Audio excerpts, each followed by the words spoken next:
Hello, beautiful goddess. It's Deanna Dorrell, your intuitive relationship coach and spiritual mentor, with our Goddess Guidance Oracle message for June of 2020. And if you're new to my channel, welcome. Be sure to subscribe so you never miss any videos on how to trust and love yourself and have amazing relationships.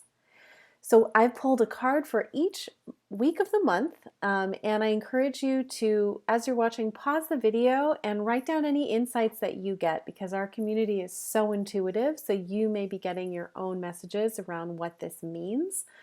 And I'm also going to be sharing some important dates because we have a jam-packed month. First, just an overview. If I were to give you some keywords for June, they would be this. Slow down, reflect, risk-taking, and just be, which seem kind of contradictory. But it is a month where there's a lot of opportunity to go back to your past and to apply the lessons from your past to your present. Now, actually making different decisions, because you may be presented with similar opportunities or similar types of relationships, and you'll get a chance to do it over again. It's really, really cool. So there's an element of risk involved, going outside your comfort zone. You are supported by making risks that come from a really grounded, heart-centered place. Okay, that's kind of the caveat here.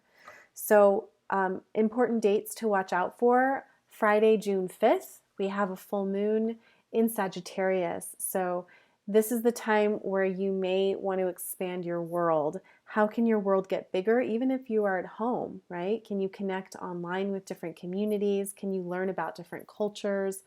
It's really an opportunity to make your world bigger. And it's asking you, to release anything from your life and anyone from your life where you feel limited or you feel like you can't be your fully expressed, authentic self, okay? And the card I got for the first week of June is Solitude. In silence, peace prevails. So it's the first week is great for reflection, for journaling, for thinking about, how did May go? How do I want this month to go?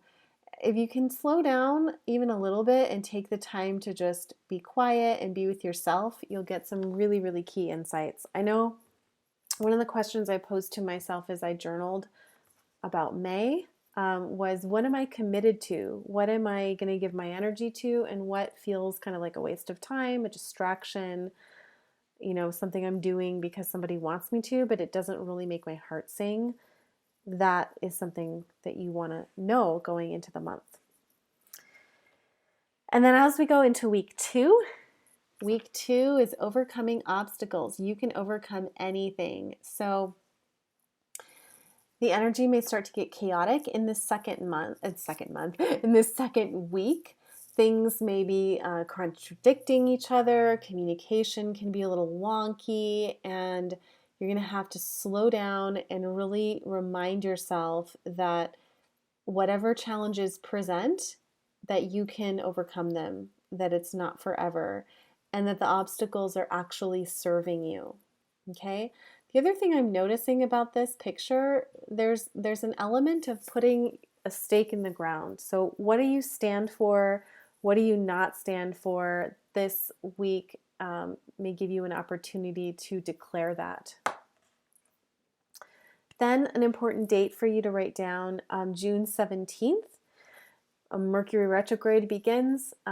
Without going into too much detail, it's a time when you want to review all of your communication, review your travel plans if you have any, even if you're just driving somewhere, electronics. Look at, again, what's serving you, what's going to move you forward and support the vision that's coming versus the old vision that maybe you've been putting up with because you didn't think anything better was coming. Okay, and as far as relationships go, there's an opportunity for people from your past to come back so that you get to have that reconnection and see, wow, I've become a different person. Or, you know what? I'm actually going to give this relationship a chance again. And it's always kind of neat to see who comes back during that time. A retrograde Mercury retrograde lasts for about 30 weeks, so it's a great time to go over things that are already in motion and not necessarily to start brand new things and brand new plans, unless it's something that's been percolating in your mind for a while, right? Okay, so week 3, I don't want to scare you guys. We go into distant thunder, clear the air.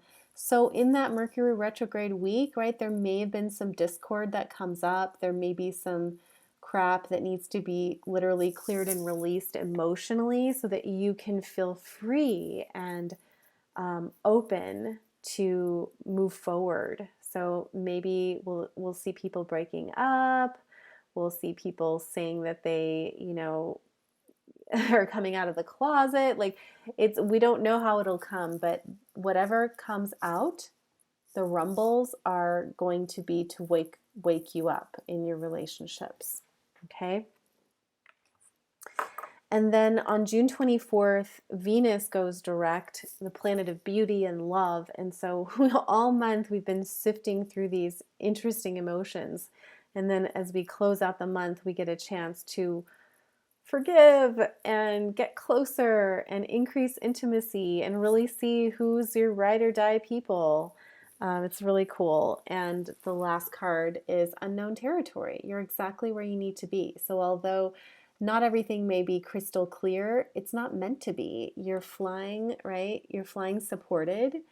And it's okay if you're going into unknown, uncharted territory. Maybe you start dating again and you haven't been for a while, or maybe you decide to get engaged and you said you never wanted to get married. Again, these eclipses and these retrograde energies have a way of bringing out the truth one way or another. So just trust that and stay open to fun, pleasant surprises too. Let's go over the cards again. So week 1, alone time, reflect. Week 2, give yourself a pep talk. This is not forever. What do you stand for? Week 3, deal with any communication challenges and upheavals internally and externally. It's going to be okay, but first you have to let it out. And week 4, you're exactly where you need to be. Trust the process. All right, guys, that's it. I would love to hear from you. Which card spoke to you?